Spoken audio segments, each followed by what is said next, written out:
Hello folks, it's Gareth. Welcome along to Somewhere on Earth. Welcome back. It is Tuesday, the 7th of October, 2025.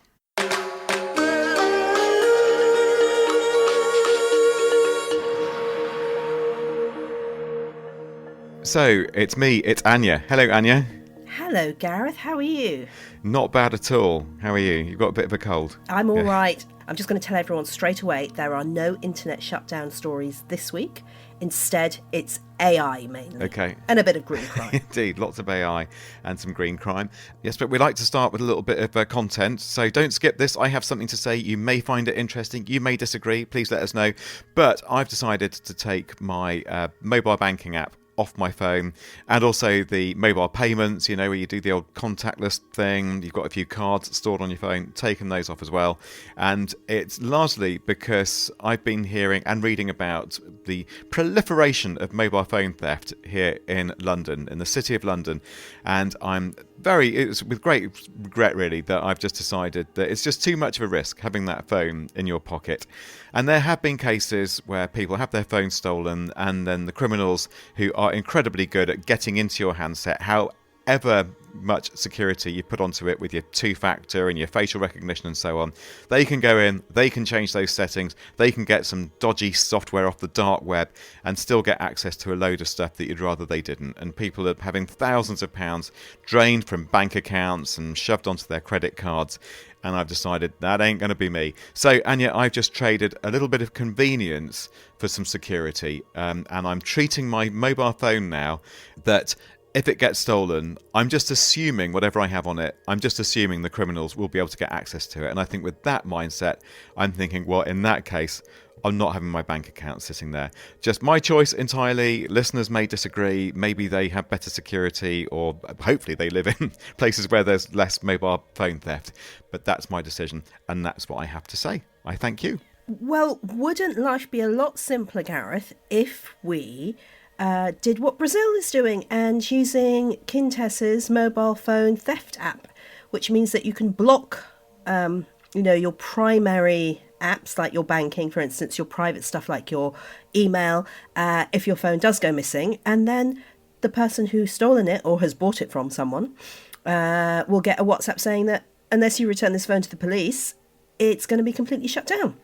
So it would be quite nice. Why don't people go and listen to that if they haven't? Yes, good idea. Would you like to refer them in that general direction, or do you think they found it already? Yes. I think we should. Just go onto your podcasting platform or onto YouTube and please have a look. It's about 5 episodes down, I think, 5-6 episodes down. It was a good and it's, has the words mobile phone theft, Quintess in it. So please look at that. And if you haven't, please do leave us a 5-star review. If you don't think we deserve one, please do contact us at hello@somewhereonearth.co and tell us why, and we'll make improvements. We certainly will. Anya, thank you. Let's jump in. So coming up today, battlefield injuries and green crime. Those are our topics this time. Anya's been doing some fascinating research into the role of AI on the battlefield, on the front line in the war in Ukraine. Hundreds of thousands have been wounded, countless lives changed or destroyed. Yet, without machine learning and data, things possibly could be even worse. Also in the show, a criminal psychologist tells us about the bad people wreaking harm on our planet and the role of tech in tracking them down. Perhaps there really is nowhere to hide anymore if you're a green criminal. That's all right here on the Somewhere on Earth podcast.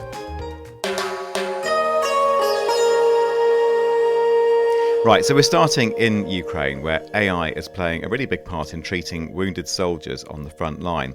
A big medical conference in the US this week is hearing how machine learning is helping in everything from evacuation from the battlefield to designing prosthetic limbs. Real-time data on soldiers' vital signs is even being streamed to medical hubs live from the battlefield. Since Russia's full-scale invasion began, there are estimates that over 390,000 soldiers have been wounded. That's according to the Institute for the Study of War. Well, Anya, you've been studying all this yourself, and it really is hard to get your head round those numbers. Hundreds of thousands of injured, wounded soldiers. How has Ukraine's medical system, how's it even managed to cope? Well, it's an immense challenge. All those figures pay testament to that. Ukraine's medical corps is working under constant pressure. You've got limited resources, dangerous environments, and sheer scale. A new analysis of AI and how it's helping wounded soldiers in Ukraine is being presented at the American College of Surgeons Clinical Congress 2025 in Chicago as we record this show, actually. And the key finding is that AI is no longer a side experiment, it's become a backbone for military medicine in Ukraine. And the point about AI then is it's helping on the battlefield, on the front line. This isn't just in the hospitals, is it? Exactly. One of the most dramatic changes is evacuation support. AI can analyse terrain in real time, identify the safest routes, and prioritise which wounded soldiers need to be evacuated first. So we're seeing this kind of AI triage in the field now. When it's too dangerous to send medics into a live fire zone, autonomous vehicles guided by AI can go and retrieve the injured. That alone has shaved critical minutes of evacuation times, and as we know, those minutes often mean survival. So once a soldier is evacuated, what happens next? Well, the soldiers are often already wearing AI-powered devices, vital sign monitors, glucose trackers, smart helmets, multi-sensor patches. These stream data directly to field medics. The AI then flags abnormalities like hidden internal bleeding or dangerous heart rhythms, and even recommends precise drug dosing for shock or infection. Which is a huge leap forward, of course. But what about shortages of drugs? Is that an issue? It is. The study highlighted that AI-driven triage systems help ration the scarce medications by allocating them to patients with the biggest likelihood of survival. Okay, so AI playing a big role there, and a lot of analytics, a lot of data being streamed from the front line. So I get that side of things. But what about actually discovering new treatments? Because this seems to be a really fascinating insight from the research, isn't it? Helping discover new treatments. How does it all work? That's right. So AI is analysing millions of chemical structures and has identified drugs that could stop bleeding, prevent infection, or accelerate wound healing.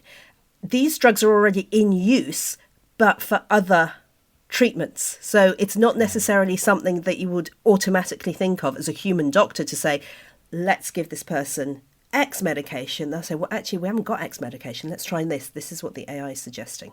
Right. So I suppose one issue is survival, stopping people dying, in other words.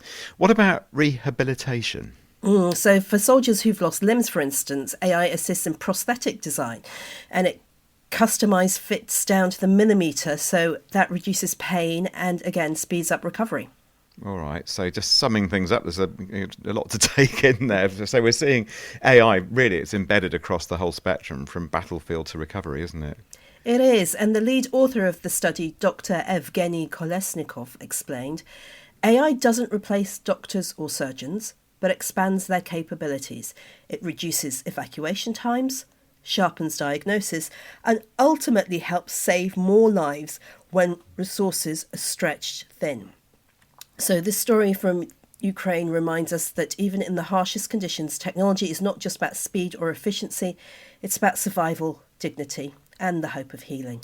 Great, yeah. And I suppose one really important thing about doing stories like this is to underline, as if we didn't know already, but these AIs, there's more to them just than, say, helping you with your homework or planning your wedding or whatever. Important though those things are. We've done programs on all of those things.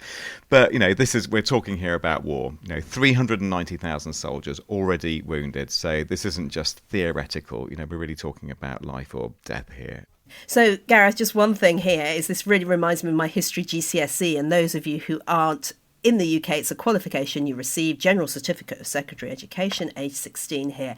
And one of the topics was the history of medicine, and war is an accelerator for medical discovery and advancement, and AI is certainly showing this in Ukraine at the moment. Sure is. And let's stay on innovation, this time not in a war setting, but in the technology news this week. Something very exciting, a brain mapping project, isn't it? Tell me more about that, Anya. So, scientists at the University of California, San Francisco, and the Allen Institute have created Cell Transformer, an AI system that maps the mouse brain in incredible detail. So, it looks at data showing where different types of brain cells are located, how they interact, and then uses that information to draw the boundaries of brain regions. So, how is this different from, say, previous brain mapping projects we may have heard of? Traditional brain maps are made up by human experts who define regions based on anatomy. Cell Transformer, though, uses the data itself to define regions without relying on human guesses. It mapped over 1,300 regions and subregions, including areas we didn't know existed before. It can even find smaller subdivisions within areas of the brain that were poorly understood, like the midbrain reticular nucleus, and that controls movement. But why does that matter? Okay, with this AI-generated map, scientists can link specific brain regions to behaviours, functions, diseases more accurately than ever. It's like going from a map showing only countries to one that shows every city and neighbourhood. This helps researchers design better experiments, explore new brain functions, study how diseases affect specific parts of the brain. Got it. Anya, can we also talk about antibiotics? You up for that?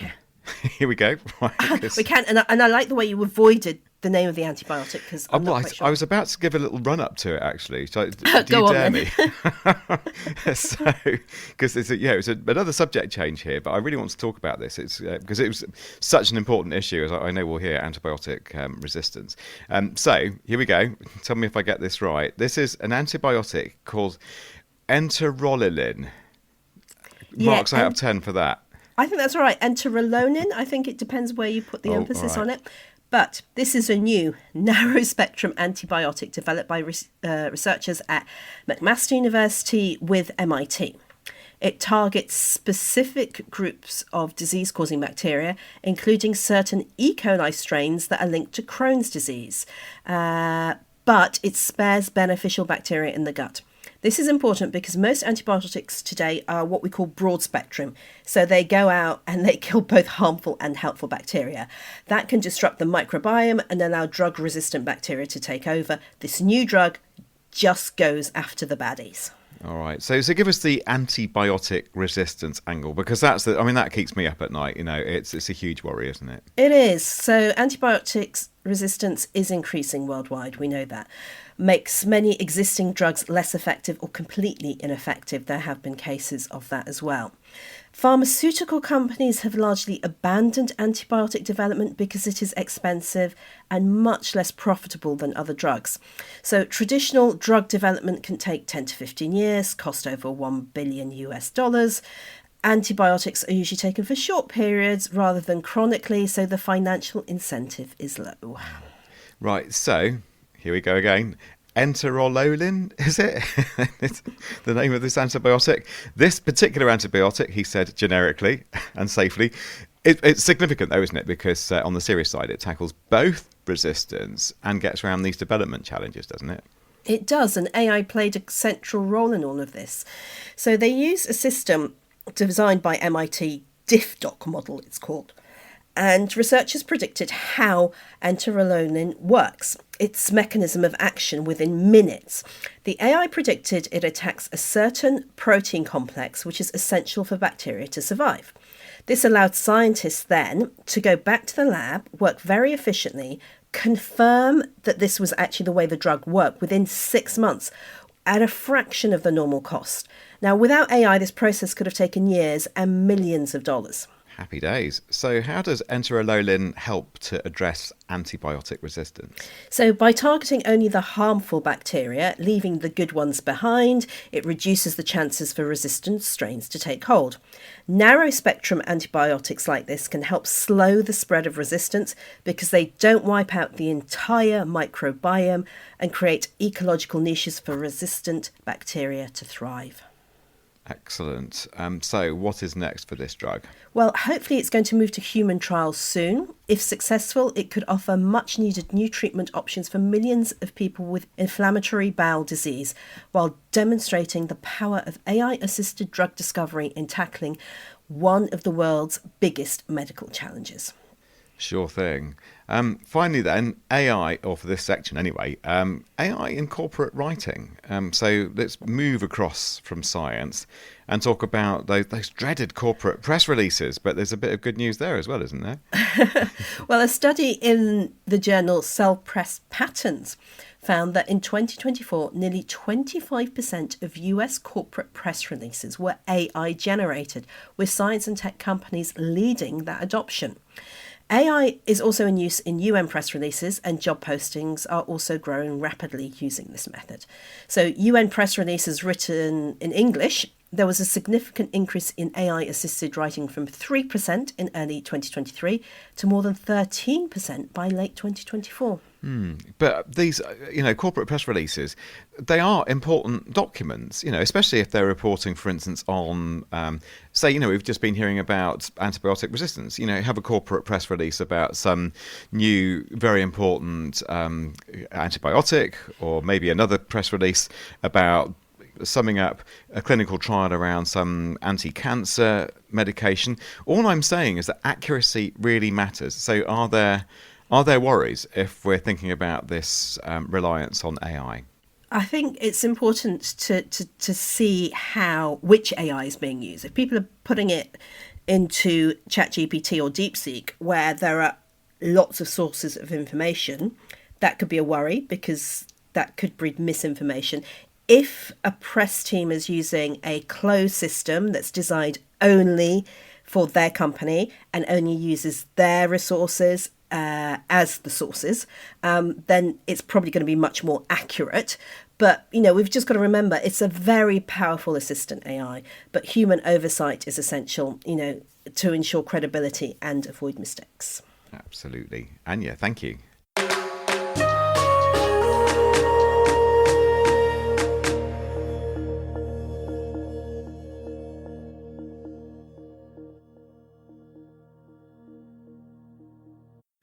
Right, we would like to bring you a listener email now, actually. This is lovely from good old Adam. Adam says, I hope you're well. Yes, we are, thank you. Although Anya does have a bit of a cold, but she's getting better, aren't you, Anya? Hopefully. So, this is Adam speaking, by the way. With a rise of high-profile cybersecurity breaches in recent months, such as Marks and Spencer's, Co-op, JLR, and the airport, I'm conscious, says Adam, of trying to improve my security, particularly on passwords, in case I get impacted by a breach. I was wondering if you had considered doing an episode on cybersecurity, as I expect this would be helpful for all the listeners and new ones too. Well, I suppose we did a fifth of an episode just now when I was worrying about my mobile phone. But yeah, that was an insight. It was an insight, but definitely a subject to which we should return and really give a bit of airtime to. What do you reckon, Anya? I think so. I think we should do a special on it. I'll get onto it as soon as we've posted this one. Wow, there you go. There's a bit of action for you there, Adam. But yeah, thanks for the suggestion. Dead important. And I quite like Adam's focus on just stuff that will help the listeners as well. We're all navigating this together as people who use technology, and we have our mobile phones. Just how do you navigate it all? Lovely. All right. So we'll look into that. And Adam, not a million miles away from your suggestion. We have been looking at crime, but we'll be honest, this isn't cybercrime as such, but we're talking about so-called green crime. Now, this isn't a term I'd heard of, but I've managed to learn a lot more about it by talking to Dr. Julia Shaw, who's a criminal psychologist at University College London. She's just launched her new book, Green Crime, Inside the Minds of People Destroying the Planet and How to Stop Them. And really it's a story of satellite tracking, following the money, and digging out telltale signatures in the data that someone, somewhere, has done something to harm the environment. So, first question, when I spoke to Julia then, is, I think I know what it is, but in your own words, Julia, what is a green crime? A green crime is a crime against the environment. And so it's when, for example, you engage in emissions crimes. So you pollute the air, you pollute the water, you pollute the land, Or it can be things like burning down the rainforests, exploiting endangered species, taking advantage of the fact that there's these enforcement vacuums, for example, in the Amazon, and poaching wild animals. It can also be things like the Deepwater Horizon oil spill, where you have a corporation that is acting in a way that's negligent and it is causing an environmental disaster. So environmental crimes are crimes against the environment. Where does technology come into this? And I'm thinking especially in terms of detecting these crimes, providing all important evidence, I suppose.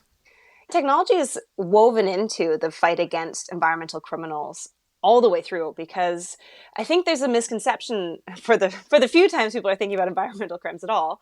I think there's a misconception that it's either all these CEOs who are sitting on a pile of cash as the world burns behind them, which isn't true, or that it is sort of an individual with a fishing rod pulling out some fish that they're not supposed to pull out of the ocean, for example, or hunting in an area they're not supposed to be hunting for game. And so I think that there is this sometimes both too big and too small level that we look at. But really what you find is that environmental crime is usually a matter of organized crime. So think gangs, think mafia, think drugs crimes, rather than, for example, violent crimes or standard corporate crimes. And when you look at it that way, you can use tech in various ways. And so you can track financial flows. You can see where money is moving from place to place. You can also see how tech can be used to lie. So, for example, in the Volkswagen Dieselgate case, you've got people building in a software which makes their cars look like they're green when really they're emitting 40 times the legal limits of nitrous oxides. So software can be used both by the malicious actors and by the people who are trying to catch them. And there's also really interesting stuff going on, for example, with satellites and forensic sciences and military tech. Yeah, well, I'm interested in that because the European Space Agency comes into all this, doesn't it? It's doing some very good remote sensing and so on. Yeah, I went to the European Space Agency conference this year, and it was astonishing to see how far we've come in terms of our ability to detect environmental crimes from space. So at this point, we have the capacity, partly using AI, because obviously all you get when you have satellites in space is either images, which are limited by what they're able to see, or you're sending different frequencies down to Earth and you're seeing what bounces back to see what kinds of minerals, what kinds of things are happening at ground level. And so in that kind of imaging, where you're using these other wavelengths that aren't just capturing images like a picture, you can analyze them. And that's where AI comes in. And you can say, for example, I mean, on the minute level, like, how is the weasel population being affected in this particular forest? And I was on a talk specifically on a researcher who just looks at weasel populations from space. And what satellites allow us to do, and this is something that I discovered when interviewing the protagonists for my book, Green Crime, the investigators, the regulators, the undercover agents, what satellite imagery is allowing us to do is to catch criminals, especially in enforcement vacuums. So if you're in the Amazon and there's not many people around to catch wrongdoers, satellites are really helpful because they can also look through tree cover at this point. And that's what authorities in Brazil are using to detect environmental crimes that are happening there. You've got satellites on the high seas to catch illegal fishing vessels, illegal and unregulated fishing. That's the category.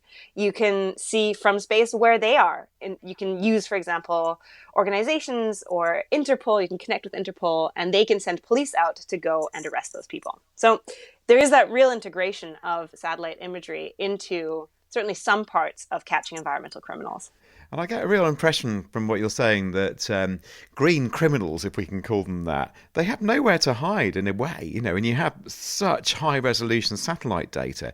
And for instance, being able to track through, say, climate data. So, if we're talking about crimes that maybe are really hard to detect, maybe not even satellites can pick these up, but there's so much climate data out there that you can get little signatures in the data, can't you, that might be some kind of smoking gun that an environmental crime has been committed. Yeah, and Google Earth and some of the open source or open access Google services, for example, allow you to play with some of the data that's coming from major satellites around the world and to look on a quite granular level at change over time. And so you can monitor, for example, in a particular area, particular country, you can monitor climate change. You can see whether temperatures have changed over time. You can see how specific tree cover or oceans have been affected, how beaches have been affected and retreated or changed. And you can look at emissions like methane and see how that sort of superimposed on Earth, what that looks like in terms of where the methane is concentrated, and that can help you to identify the potential sources. And so I think what I hadn't fully appreciated until I went to the European Space Agency conference is how important these data are for painting an adequate picture of what is really happening in the world.